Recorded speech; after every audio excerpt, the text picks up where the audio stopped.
Soon to compete are some very dazzling science fiction films. There are a lot of great years for movies. Like 1982 is the greatest.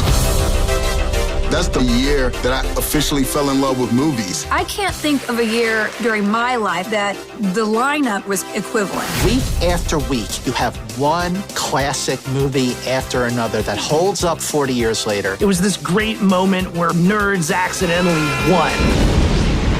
There are 2 Steven Spielberg movies coming out within a week of each other. They're here. I remember calling my agents and saying, I don't know how much this is going to do for me, but I think it's going to do a lot for the world. I'm getting chills even thinking about it. It was one of the most transporting movies I'd ever seen. You could certainly argue there were better years for cinema, but there's no greater geek year than 1982.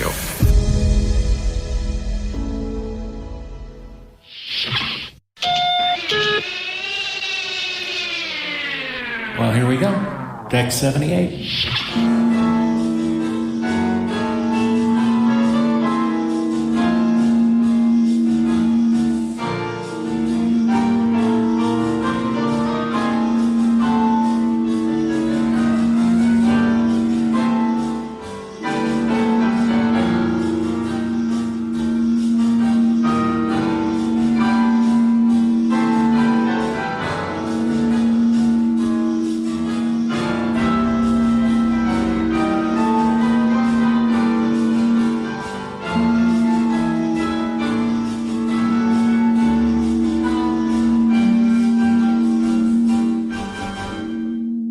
Welcome back to Deck 78. I'm sitting here with Steven Melching and Daren Dochterman and a vacationing Ashley Edward Miller who is floating around in space somewhere. We're sitting with the vacationing Ashley Edward Miller? Well, we're not here. We're not sitting with him at all. in fact, if I can be entirely honest, none of us are sitting together. We are sitting, but we're not sitting together. Well, more booze for us. There we go. Exactly. So this is a very special episode because we're about to share with you an interview with the cast of the beloved 1982 motion picture, E.T. the Extra-Terrestrial, where we were joined with much of the cast of that beloved film. That's exciting. Do you guys remember the first time you saw E.T., Steve Melching? Oh, absolutely. I saw it the summer my family moved from Virginia to Colorado. I hadn't made any friends yet. We were still living on an Air Force base, and remember going to see it in the theater. I was already a Spielberg fan, of course, from Jaws, Close Encounters, and Raiders of the Lost Ark. And I loved it. I bought a poster for it and hung it on my bedroom wall. And I remember buying the videotape when that came out. What was that, around 1987 or 88? It was a big deal. It was a while before it came out because it kept getting re-released in theaters, yeah. But it was like you could buy it in grocery stores. I mean, it was like everywhere. Yeah. Gary, you remember what that was like? Because remember that poster? There was no alien on it. There were just, colors and space. It was they hid the ball, They hid the ball. Well, it was the spaceship behind the clouds and the glow of of the spaceship behind there. But that was really a magical time because they did their best to keep it absolutely secret, and it was really a surprise. I mean, there were rumors that this is the sequel to Close Encounters, and it sort of was, because it's instead of he thought it might be interesting if the little alien from the end of Close Encounters had stayed and lived with a family, and that's basically what happens in this film. If you haven't seen it already, The funny thing is that the publicity and the marketing for it was absolutely huge. It was the biggest thing anyone had ever seen before. And Universal basically, broke the bank to tell everybody about this and get everyone in the theaters and have the rubber light up fingers in stores for Christmas. And it was really an amazing time. And I remember the record album of the story of E.T. with Michael Jackson narrating it. Unbelievable.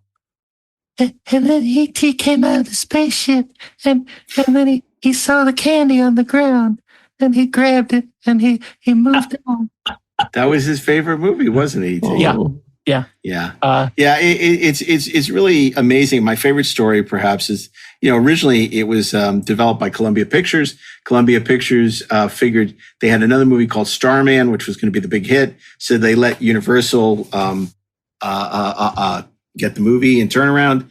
And the deal was they had a extremely small percentage of the grosses. And it turns out that Columbia made more money that year off of a movie they didn't release, they didn't make, than any of the movies they actually did make in 1982. Well, and the famous story is that in the early times of developing the movie, it was originally called Night Skies, and it was a story of like 5 bad aliens terrorizing a farmhouse. And that idea sort of evolved into Gremlins. But before that time, Ron Cobb was slated to direct this thing. And when Steven came around and realizing we don't have enough money for 5 aliens, let's just make it 1. And I guess let's just make him good. So Ron Cobb left that project, and he had a percentage of E.T. And years later, after E.T. came out, and Ron's wife mentioned to him, Ron, didn't you have a portion of that movie? And he said, yeah, I think I do.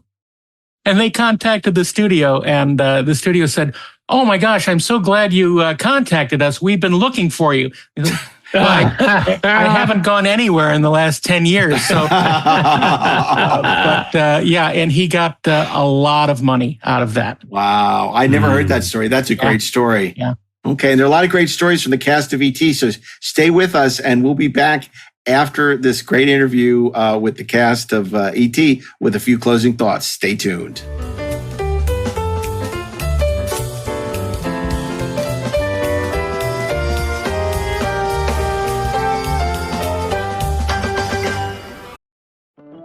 This episode is brought to you by Amazon Prime. There's nothing sweeter than baking cookies during the holidays. With Prime, I get all my ingredients delivered right to my door, fast and free, no last-minute store trips needed. And of course, I blast my favorite holiday playlist on Amazon Music. It's the ultimate soundtrack for creating unforgettable memories. From streaming to shopping, it's on Prime. Visit Amazon.com/Prime to get more out of whatever you're into.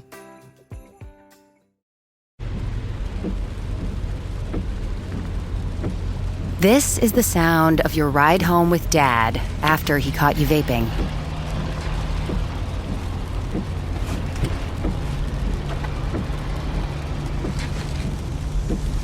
Awkward, isn't it? Most vapes contain seriously addictive levels of nicotine and disappointment. Know the real cost of vapes. Brought to you by the FDA. Okay, I have to tell you, I was just looking on eBay where I go for all kinds of things I love, and there it was. That hologram trading card. One of the rarest, the last one I needed for my set. Shiny like the designer handbag of my dreams. One of a kind. eBay had it, and now everyone's asking, ooh, where'd you get your windshield wipers? eBay has all the parts that fit my car. No more annoying, just beautiful. Whatever you love, find it on eBay. eBay. Things people love. Mattel Electronics would like to... Listen, television. How come all you ever talk about are sports games? Sorry? And television now has games like the arcade. I know. Rock and Chase. Absolutely. Tron Deadly Disc. Excellent. Right. Night Stalker. Awesome robot. Oh, glad you like them. Sorry. I can't hang around here. I'm going home to play my own television. Who was that kid?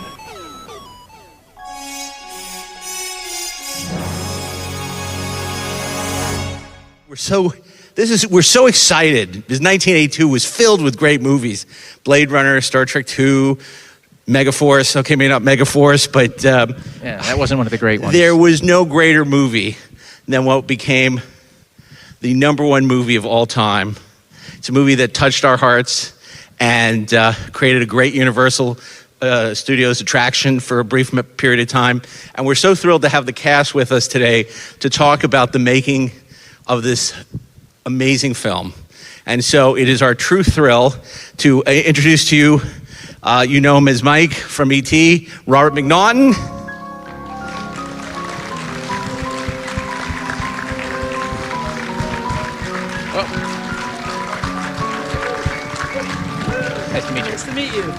welcome.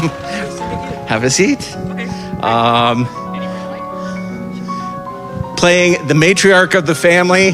We've loved her in so many films. So great in E.T. You know her from films like The Howling and TV shows like Just Add Magic. She is just a delight, and we're thrilled to welcome. Oh, we will be welcoming. But before I do that, we're so thrilled. He has been part of the Mike Flanagan Repertory Company. He is celebrating 40 years since Cloak and Dagger. He's had an incredible career, and it's a true thrill to welcome Henry Thomas.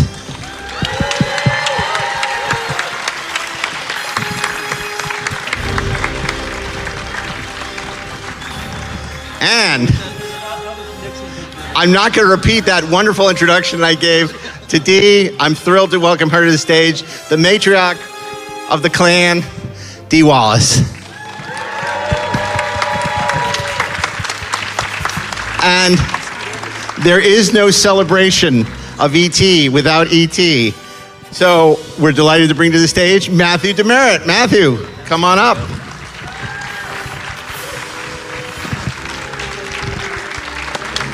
Wherever you want to, wherever you're comfortable. I know this is a panel about E.T., but a couple of months ago we lost the great Dabney Coleman. So for a second, it's going to become a Cloak and Dagger panel. For just a second, I got to ask Henry what he remembers about working with the late great Dabney Coleman. Oh well, he was a fantastic actor and a great guy. He was. I don't think he really wanted to be there. What, in San Antonio? In San Antonio and working on Cloak and Dagger because he was at odds with the director. They kind of went at it quite a bit, behind the scenes. But yeah, I had a great experience with him, and I was Cloak and Dagger was special for me because that was after E.T. and the success of E.T. Of course, Universal was like, well, let's cater this to you, and then they kind of set it in San Antonio, which was my hometown. So I got to work in my hometown for the first and only time in my career, which was great. Yeah, but I have great memories about it. I have a quick Dabney Coleman story. I was doing a play, and I never worked with the man. I was doing a play in New York, down in the Village, shortly after E.T. came out. And I was right around the corner. The theater I was doing it, I was right around the corner from the Cherry Lane Theater in the Village. And so I was in a bar. I was underage, but I was in a bar. And right before my play, I had about an hour before I was supposed to get ready and everything. And Dabney Coleman rushes in and he goes, "Where's the theater? The theater, the theater in the neighborhood." And I chimed up and I said, "Oh, you mean Circle Repertory? It's just like right on 7th Avenue, right across from the Village Cigars." He said, "No, not that theater. The one Ed Herman's doing the play at." That's my Dabney Coleman. I got so excited. Dabney Coleman's coming to see me. No, you're not that one. My story. I wish I had a Dabney Coleman story. Oh, I know. I saw Tootsie once. 9 to 5. 9 to 5 was great. 9 to 5 was great.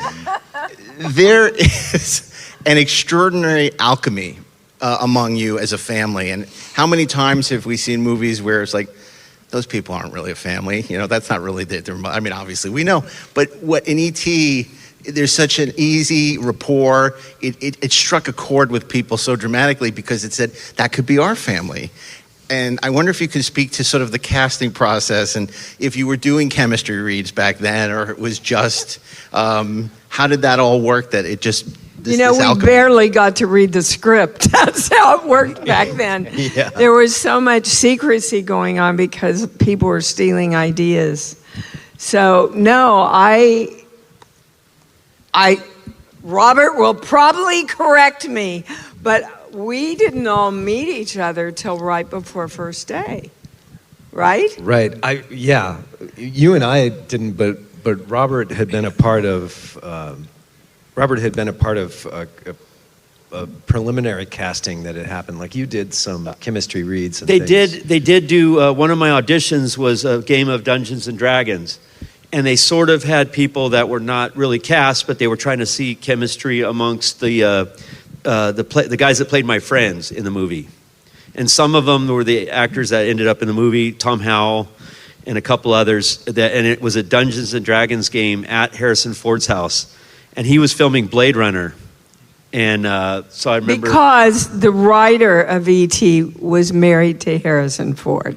Yeah, so it was at her house, really, but it was his house, and that's what I was excited about. And it was neat because he was a carpenter. He quit acting for a brief time, and he was a carpenter, so he had made all the furniture in his living room and everything. And it was basically, I showed up, and Steven was there, Kathy Kennedy, and Melissa, and Harrison Ford was getting out of the shower and on his way out the door, because I guess he was filming Blade Runner at the time. But so we had a Dungeons and Dragons game. I remember Elvis Costello was playing. He had an album out called Trust. And when I showed up, they were playing the Elvis Costello album. And so I know, they were kind of fans of him. So there was that, but as a family, we only had a very brief time together. Yeah. And you don't usually get together with your other actors. Maybe if you're lucky, you have a table read, but everybody's cast pretty much separately. I do have a brief story about when Henry, I don't know if you remember this, but it was we were meeting with Steven, and he was all excited, and he was saying there's going to be toys. Yeah, Henry doesn't like this story. So he's like, so of course he's going to tell it, you see. So he was all excited. He's going, yeah, there's going to be E.T. toys. There might even be toys of you guys made. Henry was 10, so he had all his Star Wars toys. And he said, so I could say to my mom, I'm going to go up to my room and play with myself. And the laugh that Dee does when it's so inappropriate when he says penis breath? That exact laugh came out of Dee. And I was suppressing a laugh myself. But it was so innocent. He was so innocent, and he just said it so innocently. Oh my God. Maritn, you were also... to tell that story. I love to tell it. It's true. Maritn, you were awfully young when you got cast as well as in the role of playing E.T. I was. You won't. And I wonder, obviously, this is something that would probably today go to a stunt person. And you hadn't had a ton of experience doing anything like this. Could you tell us a little bit about your experience of getting involved with this incredible project? Oh, sure. Well, I was 11 and it was my first job, so it's not something I'm going to say no to. That's for sure. I wasn't a great student, and I hated school, so I loved that they just plucked me out of school and put me on the set of E.T. So basically, though, I wasn't part of the cast. I was part of the special effects crew. So everybody was not in our eyes. Well, thank you. I appreciate that. Yeah. Maybe it was a salary issue or something like that,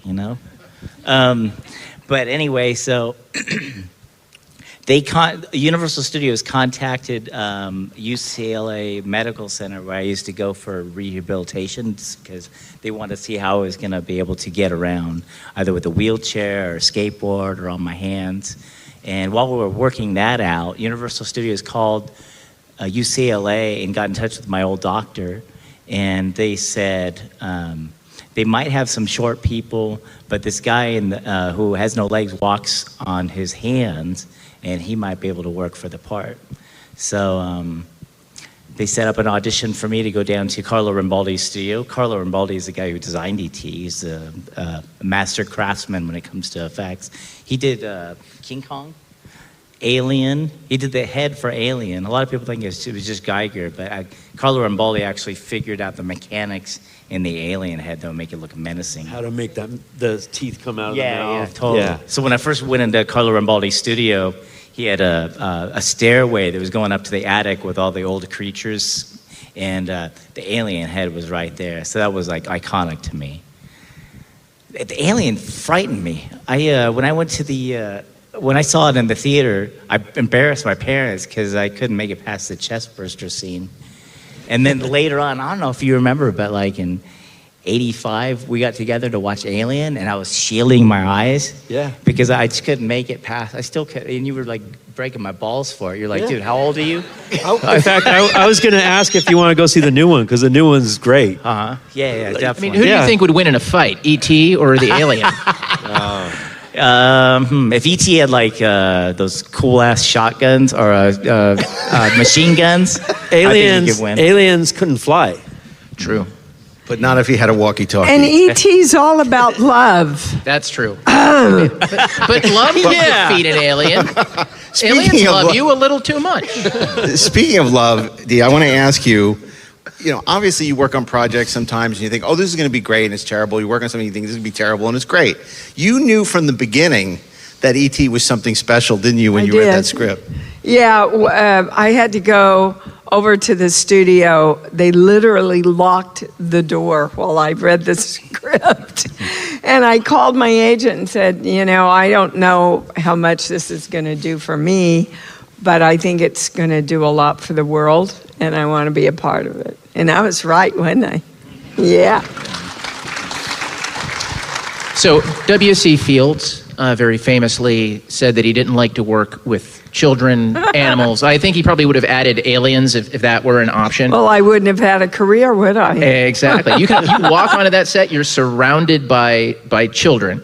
Yeah. And they're all great, of course. But what was that like for you? Did that add anything to the look, walking out into a set and being in front of the camera, it always has its stresses, but then, you got these guys. Don't look at it that way at all.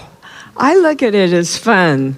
I mean, it's kind of serious fun, but do you look at it as stressful when you're shooting?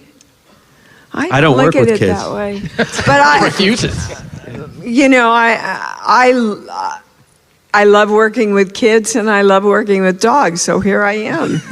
Can I say? They were fabulous.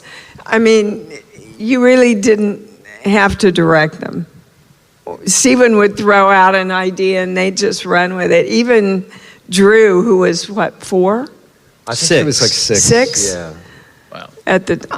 We always know each other's ages, because we know in our relation. I know he was always 10, I was 14, so we always know how old was I? Uh-oh. You're as young as you are now. You were 20. 29. Oh, did you hear that say? You were always one of the gang. I love you for that. Thank you. For Henry and Robert, it was very early, obviously, in your careers. You're very young. Were you familiar at all? You were just learning the ropes of the industry. That Spielberg was already this legendary figure, having done Jaws, Raiders, 1941. But, what was sort of your Close Encounters? What was your feeling when you went up for it and then got cast? And this young guy, speaking of young, this really young director with all this energy, what was your impression of the picture and him, if you can recall that way back then? Yeah, I think, he was already a well-known, hot Hollywood name. But, he was a director that people would drop everything for to be part of his project. So it really was a big deal to be cast in the role. But,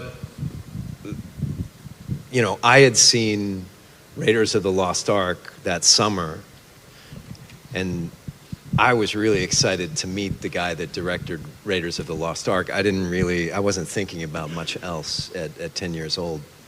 In fact, when I met Steven the first time, I had gone to Six Flags with my cousins in Dallas, Fort Worth, and I'd purchased a bullwhip, which I wore on my belt, at the meeting, And I was disappointed because he didn't really even notice it. He just kind of glanced down, and I was on the set of Poltergeist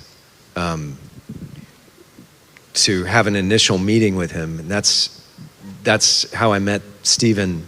It was during the scene in Poltergeist where they're digging the pool and Joe Beth Williams is, being assaulted by the coffins and stuff emerging from this pool, and there was rain towers and lots of mud and water.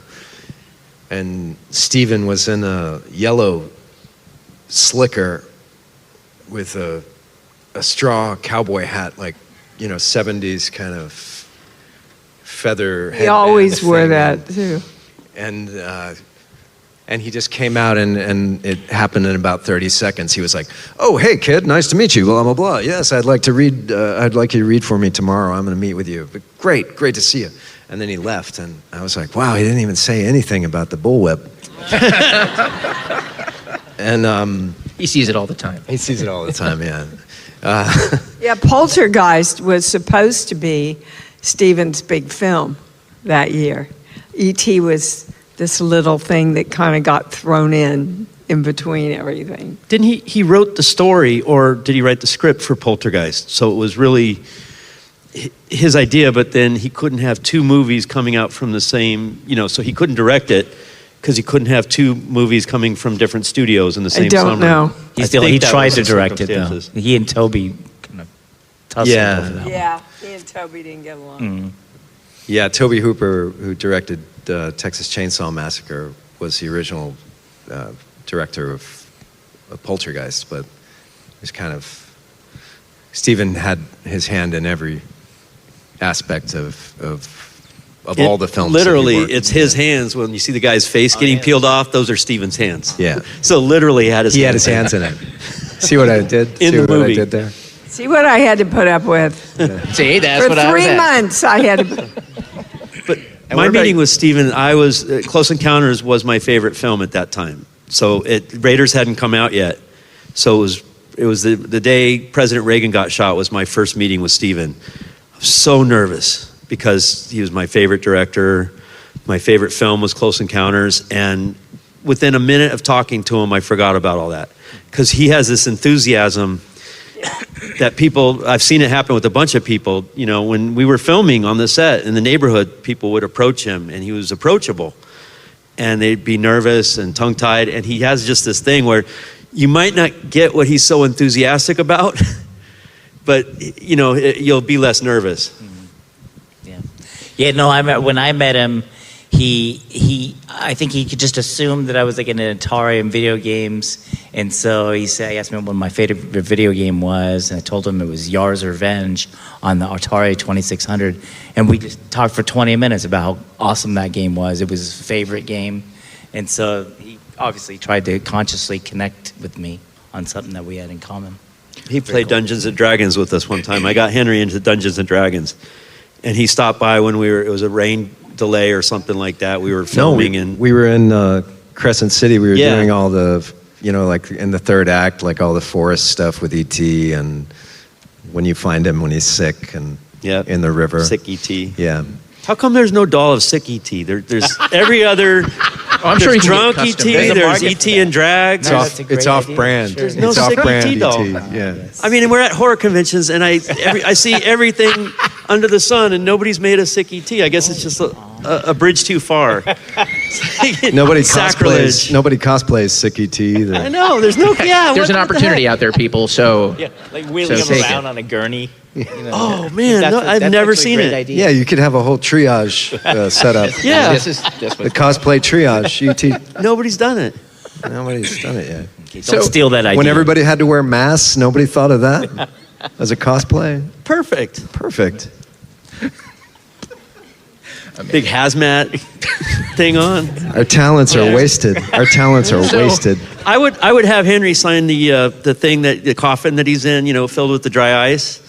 Oh yeah, it's like the milk crate. That thing. So at the risk of asking a question, so there's meeting Steven, and then there's working with Steven. So I worked with him once as a writer on a project, and he's always talked about film differently than any human I have ever spoken to about film, because when he talks about it, he talks about your experience as though he's sitting where you are, and that's what he's feeling when things are happening on screen. But that's as a writer.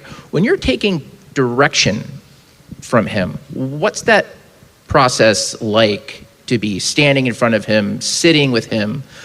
Is it Okay. Yeah. It's like working with any other director that knows what they do. Awesome. Steven, he's very childlike, especially when he worked with the kids. Mm-hmm. He got into the toy, but there's not this mystique that everybody has about him when you work with him. He's just kind of down on your level, really.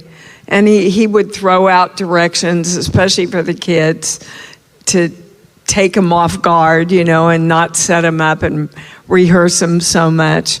Steven knew exactly what he wanted to do, and yet he was open to whatever magic would happen in the moment. The end of the dinner table scene where Henry says, my husband's in Mexico with Sally. Well, Mary, the character, felt all these tears coming up and thought, I don't want my kids to see me cry, so I got up and left. And Steven, after they came over, and he said, Dee, that's not in the script. Why did you do that? And I told him what happened to Mary. He looked at me for 2 beats, turned around and said to all his guys, you've got 30 minutes, build a wall over here on the kitchen set. I need a sink with running water. So he could take me from the table over to that sink and bring me back into that big close-up where I say he hates Mexico. That's amazing, because what blows my mind about that story is that scene, that moment in the film, to me, is the moment that sets up the entire theme of the movie, and it finally gets paid off at the very end, right? It's like Mike has the line, and it's like, you got to learn other people have feelings, And then at the very end of the movie, when you're saying goodbye to E.T., and you're down there on your knees, and you got your arms out, Steven very brilliantly cuts to you dropping to your knees with your arms out, mimicking what's happening. The entire film is about empathy. It actually makes my brain explode that was a moment but I love the fact that it was a moment that came from your inspiration as an actor. Yeah, and I think... But sorry, Dee. No, go ahead. But that's the brilliance of a good director who's able to recognize these moments and incorporate them and not get stuck to a plan or something that he's laid out before, to where he's blind to the magic and the lightning in the bottle moment, right? Because that was part of the fun of working with Steven always, was that he was willing to let you kind of go off and do something, and if it was good, he would keep it, and if it was not, then he would throw out another idea, and some of these were never in the script in the first place. But also, it should be noted that Melissa, the screenwriter, was on the set every day, and she was working with us, the kids, very closely, and taking our ideas. We weren't, changing lines or anything like that, but we could make suggestions to her. What if we say it like this, or So she was working with us along with Steven. And it was important to Steven not to demystify E.T., especially to the young cast. What was that like, trying to keep the idea that E.T. is not just a Carlo Rambaldi creation, but there's a reality to him? That was mainly for Drew, because Drew was, 6, and the veil of reality and fantasy hadn't quite been lifted, So Drew would wrap a scarf around E.T.'s neck before we went to lunch, because the soundstage was cold, things like that. And they didn't let me see it. Go over and E.T. would be sitting in a corner, between shots, and she would just go over and be talking to him. And so Steven finally assigned 2 guys to stay on E.T. to keep him alive whenever Drew came over to talk to him. Inspired. And they didn't we filmed somewhat in sequence once we got to the studio, and the scene where I see him for the first time, they wouldn't let me see the actual working model. All I had seen was the first week of filming was the bike chase. So all I had seen was the thing they had rigged up in the basket, and as soon as I showed up, my heart sank, because I was like, oh great, this thing looks so fake. Because it was all wrapped up, because it had to be not heavy so that it wouldn't tip the bike over. So they tried it with the actual working one that had all the machinery, but Henry just fell right over. Yeah, it was something like 40 pounds in the milk crate on the front handlebars, and at 10 years old, it was impossible. You were about 40 pounds. And I was about 40 pounds. Yeah. No, but it was impossible for me to do it. So if you look, like my bike double, like suddenly Elliot's thighs go from like this to like. So puberty is so weird. And I hadn't been to Carlo Rambaldi's studio, so I thought, okay, here we are. We're doing this movie, and it's going to be this puppet, like this thing that doesn't even move. So then Henry worked with the actual one, and he told me how amazing it was, lifelike. But they would not let me see it, and Henry wouldn't tell me exactly what it looked like because they had sworn him to secrecy. Yeah. Steven took me aside because after I saw E.T., I used to draw all the time, and so I was drawing pictures of the creature. And Steven was like, whoa. Whoa, buddy. NDA. You can't do that. You can't show the other guys, like, you got to keep it a secret. And he took it serious. He was I was like, okay. Yep. He was good at keeping it secret. But did he use that in the movie? Because there's a part where you're doodling E.T. That's right. Yeah, That's right. Yeah. Cool. Yeah. Yeah.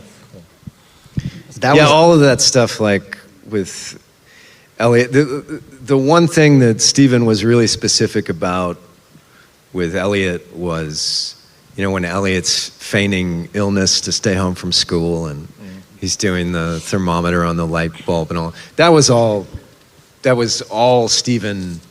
These were all tricks that he had tried or used or something when he was a kid. In college. In college.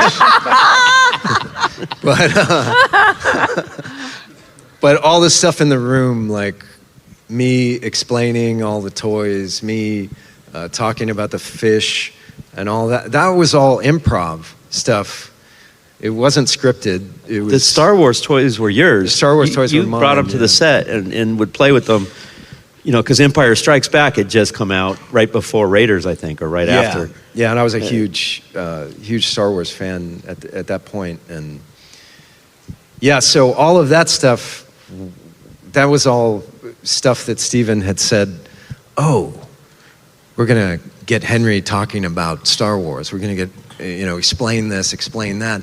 And, it was like, faster, and shouting out things. But a lot of the other stuff was Steven Spielbergism, childhood stuff. The other scene that was improvised that was really brilliant, it's one of the biggest laughs in the movie, is it wasn't in the script, was where you see all the stuffed animals in the closet. And that was all Jim Bissell, that was the production designer, had all these stuffed animals in there. And E.T.'s he was hiding in the closet, but the scene where you actually see him and he's frozen when Mary discovers him was a sort of on the spot thing. That's awesome. And it's one of the biggest laughs in the movie. Yeah. Do you think that's part of why the magic and why the film endures? Because a lot of directors, it's like, say your lines and don't bump into the furniture, or this is how I storyboarded and this is how we're going to shoot it. That Steven was so open to the improv and what you could bring to it from your own lives. It sounds like that is a big part of the magic. That's a good director. Yeah. That's a good director, and that's a good filmmaker. And no, I don't think it was because of that. I think it's because Melissa Matheson and Carlo Rambaldi put together love on the screen. And it just reaches into people's hearts and bypasses all the blocks that are set up. And, it really is our Wizard of Oz, isn't it? It's our generation's Wizard of Oz. Matthew, what were the biggest challenges for you, obviously, as someone, you were new to all this and you were being asked to do some complicated moves in a prosthetic that was bulky and just, what was your experience like? Back then, it would be better today because back then the latex recipe was terrible. So when it got moist, it shrank. And so every successive time they put the ET torso on me, it was tighter and tighter. So that was probably my biggest challenge. And that's why the costume was so hot, because the smaller it got, the less porous it was. So it, you know, but enough of me bitching about how hot the costume By the way, you never complain. You say you'd be better now, but you never complained back then. Thank you. I know. Sometimes Never it just did. bubbles up, you know, I can't. But anyway. Old resentment. I was wondering, because I feel like I was lucky to get direct directions from Spielberg because I was on the effects crew. And isn't there like some rule where directors can only direct the actors today? Or But I remember on more than one occasion, like watching Steven push a camera operator off of the camera and get on it himself. Yeah, you he know? got in a little trouble with the union on that one. He did, yeah. But he wanted, I mean, that was the other thing. He wanted to control every aspect of it. And, you know, It's his baby. If he were able to do every job on set, none of us would have been there. Like, and honestly, like, that would have been the perfect, you know, incarnation of filmmaking for Steven. I was playing lucky your 'cause- parts. I was lucky because I was doing everything. I was able to improv too, and I got feedback from him, which is awesome. Like, you'll notice after ET gets hammered, there's like certain stages of drunk. You know, you're having a really good time, but then there's the come down where you're just angry and pissed. And so when I was coming from behind the TV, I started kicking the beer cans. Like, I was in an angry phase. And Spielberg gave me a compliment on it. He said that was a good improv. See? You were Another 11 years moment of old. What was your magic. experience? What were you drawing from? I know, right? Don't ask. From an outside perspective, I think Matt was initially hired to do sort of the stunts, the drunken and falling down and stuff, and they would set up for that, and then he ended up taking over and doing the majority of the work, like all of the scenes where he's walking around. You know, and I think that happened because he was the most capable and the most, you know, the iconic walk, the way E.T. walks, that's Matt. That's totally Matt. And it wasn't before he came into the picture, because he came in late to the picture. There were several other people they tried, and it, you know, very uncomfortable in the suit, and somebody had health problems. But once Matt started doing the stunts, then they ended up using him more and more. And you know, he's a big part of why E.T. is E.T., along with Caprice Roth, who did she was a mime, and she did the hands, and a lot of E.T.'s elegant moves with his hands, that's because of her. So when I see E.T., it's like I have love, because I have love for the way that Matt added to the character and the way Caprice added to the character. Yeah, E.T. is like a composite character. It's like, And know, the it's voice. the robot, it's Caprice, it's me, and it all seamlessly works together, and most people buy it. Yeah, it's never inhuman because it was humans doing it. I want to ask you about that, because you talk about the composite of E.T. creating this character that lived and breathed and that we immortalized themselves in cinema. Was Deborah Winger just added in post, or was it the script supervisor who was giving you lines, or was she doing the dialogue, and what were the challenges that? We never heard the voice of E.T. that's in production until we saw it in the theaters. I would hear a chorus of the 13 operators who were across the stage, as, you know, via closed circuit television, watching the articulation, and kind of they would sound out the lines as they did. So it would be like 12 guys going, "Ouch," you know, and that's what we had to go off of. But like Matt was saying about the composite aspect, Caprice was always lying right underneath the frame and kind of putting her hands there. So there were a pair of human eyes I had to connect with down there for the emotional scenes, which really made a huge difference when you're working with essentially a puppet. And, you know, of course he was expressive, and you would see the things, but you know, like I was constantly aware of all the noises, like it was mechanical. So when E.T. would go to speak, you would hear the cables dragging through the sleeves, and you'd hear whirring, like a whirring kind of sound of the servos whirring servos, or whatever yes. as they're like doing the remotes. So it could potentially be very distracting and kind of performance killing, but it was always attached to a human being. Like if Matt was in the suit, or if Caprice's hands were there, or if I could hear the operators, or Pat Bailon, or yeah. Caprice should have got hazard pay though, because like the scene where he's picking out from the fridge, and she was underneath that, so she's getting potato salad, beer, milk, all this stuff dripped down. Remember that? Yeah. She was always like under that stuff, getting stuff dripped down on her. Henry, you'd mentioned that you got in trouble for sketching E.T. What's so interesting about that people don't remember now, especially younger audiences, that campaign, that teaser campaign, it showed clouds, right? And everyone was saying this movie was not going to work. Sony had famously given up the script to Universal because they didn't think it was going to work. People were criticized. They said, oh yeah, Poltergeist is going to be big for Spielberg, but this little alien thing, not going to do anything, right? Of course, it became biggest movie of all time.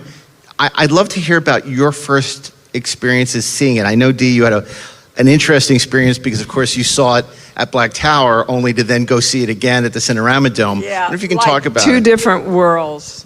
Well, you never want to see a movie with the suits because somebody's always working for somebody else in the room, and they're afraid to react in case their boss doesn't react the same way. So I went home and said to my husband, I think my career's over. They hated it. He said, come on, I'm going to take you. We're going to go down and watch it at the Cinerama Dome. So, of course, people were lined up around, the blocks. And we went in and people were crying and laughing and applauding. And he looked over. He'd been in the business a lot longer than me. And he looked over at me. What do you think now, Pupper? You think it's over? Smart ass. What about you, Henry? What was it like seeing it for the first time? Yeah, so I went to, I'm from outside of San Antonio, Texas, and I was still living in Texas, at that time. And I went to the premiere in Houston for it, and Kathy Kennedy was there. And I sat down and I watched it with an audience, and that was the first time I had seen it. But to see it with an audience and, all the beats, everybody got them, and everybody was, and the music. And the music. The music, really is another character in the film, and a very important one, because Robert's experience of seeing it for the first time, he saw it without the score. I saw a rough cut, black and white, without the score, and it was a great movie. I mean, it was still, but really more intimate and personal without the music. It seemed like it was very different. And then I did see another version with the music without an audience. I don't know how or why that happened, but so then I was thrilled, and I went home, but I still wasn't allowed to talk about it. And I was riding my bike around Irvine, California, where I lived, and humming the music in my head. But I still was a secret. I still couldn't talk about it. It was still top secret. But it was very different without the music. Were you able to see the dailies while you were filming? Never. No, never. That was just the production, or like Spielberg? I don't think we ever had the option, but I learned real early on when I did TV movies before that. And one of them, they allowed me to see the dailies, and it was the worst thing I ever did. I never watched them. It's like reading reviews of your performance when you're doing a play. You never want to change what you're doing because of what somebody else thinks or how it looks to you. Yeah. And you start watching yourself. Yeah. And you start watching what you do when you're acting, when you've seen at least I do after dailies. I only did it, I watched the dailies once when I was doing a TV movie, and then never, ever, ever again. Well, I know we only have a few minutes, so I'm sure there are a ton of questions out there. There's a mic over there. If you want to go line up. And there's a mic up here. And Come on, ask us some your good question. shit. Don't be shy. And while they're lining up, Matthew, what was your experience seeing it like for the first time? And how did you see the movie when you saw it, and what was your? I don't remember going to a huge premiere. I went to some kind of premiere though, because I don't remember seeing you there. I remember seeing. I wasn't. Yeah. I wasn't at the LA. I didn't ever go to the LA any of the LA events. Yeah, I saw it on the Universal lot. lot for some reason though. There was some special screening but anyway, so my family was with me. They'd actually sent a limousine for us to get there. That was kind of special. It was my first time. I had to drive. You had to drive? Oh. Yeah. All right. Come. I'm sorry. There was room for you too. Okay. But yeah. So the first time I saw it, I'd never read the script. I didn't know all the. I wasn't there when E.T. died or anything, so I wasn't anticipating all those emotional points. So it was fresh for me. And I got a lump in my throat just like everybody else. So it's a special film if you're on the set and it still packs an emotional wallop. Okay, well, I see a lot of people over there, so let's try and blast through questions. Such a great movie, such a fun time, and what a great cast. My question is for Robert. If I remember correctly, when you see E.T., you did like a Yoda impression? Yes. Can you still do it? Oh, of course. That was Henry's idea, by the way, because it was in the script. The line was, "You have absolute power," and I was sort of doing a Yoda impression around Henry because I had taped the Dr. Demento show off of the radio on a cassette tape, and he did Weird Al had sent his Yoda song in, and Henry just had all those toys and everything. He loved Star Wars, so when we got to that scene, he said, "That sounds like something Yoda would say." And so I said, "You have absolute power." Yes. The laugh sells it because Yoda could crack himself up. It was so cute. Watch out, Frank Oz. Yep. Not as cute as Baby Yoda, though. That thing is like, that's just not fair. All right, there's a kid here. Go ahead. Everybody has a favorite part. What's yours? Which was your favorite part? Everybody has a favorite part. Oh, what is yours? My favorite part's when I read Peter Pan to Gertie. That's a beautiful scene. My favorite part is when Elliot's trying to get into the D&D game and he gets sent outside to get pizza and rolls the ball into the shed. Yeah. My favorite part, the part that gets me every time, and I think it's so beautifully filmed, is the scene where Henry, through the window, is talking to E.T. and just basically pouring his heart out and saying, "I don't know how to feel anymore." Come on, it's not only Henry's performance, which is just amazing, but it's the shot. It's just like a Kubrick shot.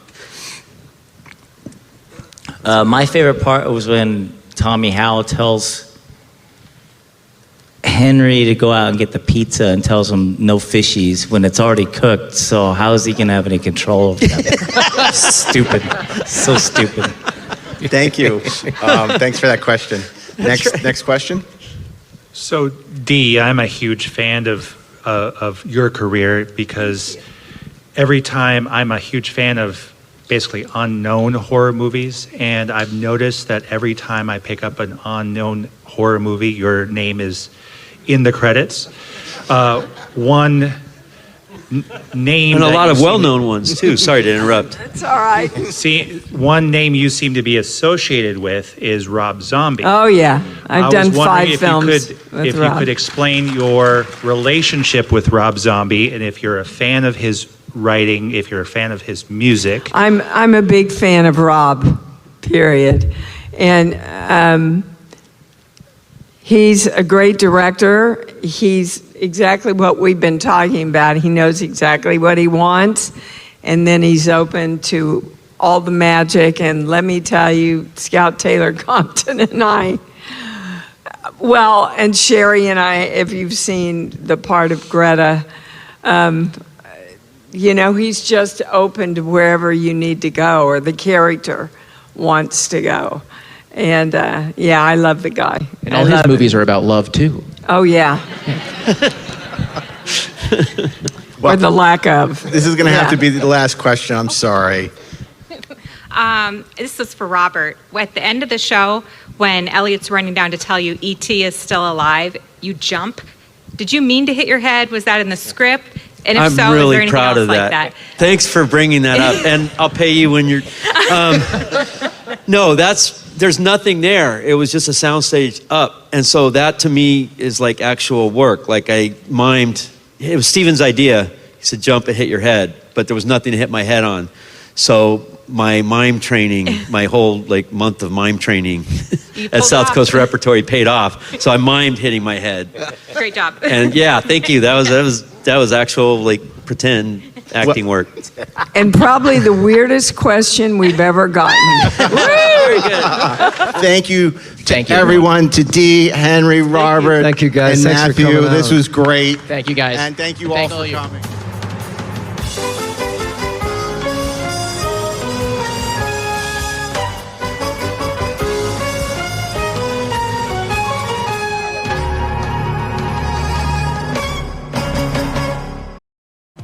Looking for a pickup truck to get just about anything done? Look no further. The Chevy Silverado EV isn't just the most powerful Silverado ever, with next-level towing capability and technology. It also offers game-changing versatility with the available multi-flex midgate and tailgate, which means Silverado EV helps you carry large, bulky, and oddly shaped items up to nearly 11 feet in length. Chevrolet. Together, let's drive. Visit Chevrolet.com to learn more. This episode is brought to you by Allstate.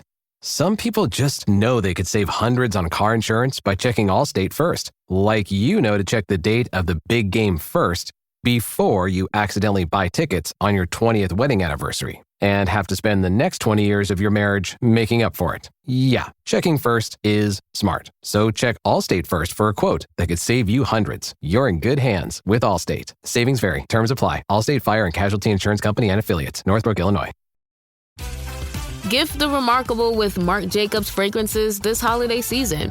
From the iconic Daisy and Perfect to the all-new Daisy Wild, Marc Jacobs perfume gift sets include everything she needs to feel special.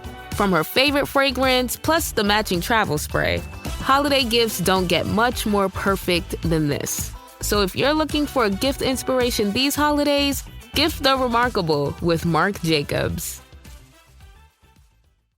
Yeah, that was really fun, and what a great group of people! What a great cast, and obviously they have so much fun together. They're always happy to see each other, and they know how much this movie touched the hearts of. I wouldn't just say a generation. It's more than that. It's now multi-generational, and people just love that movie. It's like Wizard of Oz. It just I would have loved to have been there for that. Oh, well. Well, I'm sure in the future you'll have an opportunity to talk to this wonderful group of it people. reminds me that in the years since I've come up with lyrics for the E.T. music. And E.T. musical. It goes something like this. E.T. has a glowing finger. E.T. he can make my bike fly. E.T. has got to phone home or E.T. will die. Thank you. I think I told this story once before, but we were pitching a series at I think it was USA or whatever. We were in the Universal Black Tower, and you look out the window, and outside was a guy with a sandwich board, a big banner that said ET2 phone me, Steven. And it was like he was outside of Universal like every day, and we would all everybody, the executives, we'd all look out and be like, "What the? Does he really think that's that gonna man's work?" name was Francis Coppola. I'm so glad that they resisted all offers and entreaties to make a sequel to that movie, because it really is just a perfect self-contained story. Although there technically is a sequel. It was the E.T. ride. Yeah, the E.T. ride at Universal Studios. Yeah. Where E.T.'s teacher, Botanicus, contacts E.T. on Earth and says the green planet, his home, is in trouble and they need E.T.'s healing touch to save the planet. Now, maybe they should have thought of that before they left him on Earth. Well, the only person that can get him back in time is Darren. Or maybe it was Steve. Steven. Mark. Friend. Yeah, that was it's a shame that these rides, because you look at like the ET ride at Universal that got turned into the Mummy, or Back to the Future that got turned into the Simpsons. It's like these are perennials. They shouldn't be getting rid of these. I mean, we look back with such joy and nostalgia and love for these things. It's so sad because the ET ride was such an oasis of calm in that park. Universal Studios. Yeah. And when I used to work there, I would go up to the park and I would go into the ET ride and just hang out in the forest for a half hour. It was so cool, cool so temperature-wise, and the smell of the pine scent and everything. Yeah. I love when you would just first go in there and you'd feel like that cool breeze. It's like an Irish Spring commercial. And the little blurb of music that John Williams wrote specifically for the ride is really good. And it's when Botanicus shows up, it's very beautiful. Thank you, John. That's right. Anyway, well, look, this is fun. We're all huge fans of ET, the original version, not the special edition, which Steven Spielberg mercifully realized was a mistake, unlike some of his contemporaries. But this is fun. This is the kind of fun you can expect every week on Deck 78. You get your episodes 2 weeks early with the subscription on Trekspert Plus or through the 430 Movie Apple podcast feed, or you can just listen when it becomes available a few weeks later. And of course, we'll have continue to bring you special bonus episodes as well as Deck 78 Pop Culture Podcast. Let's talk about the bonus situation. And we're thrilled to be joined by our 430 Movie compatriot, Mr. Steven Melching, and of course, your Treksperts, Darren Docterman, myself, and Ashley Miller. So until our next episode of Deck 78, thanks for joining us, and fire the rockets.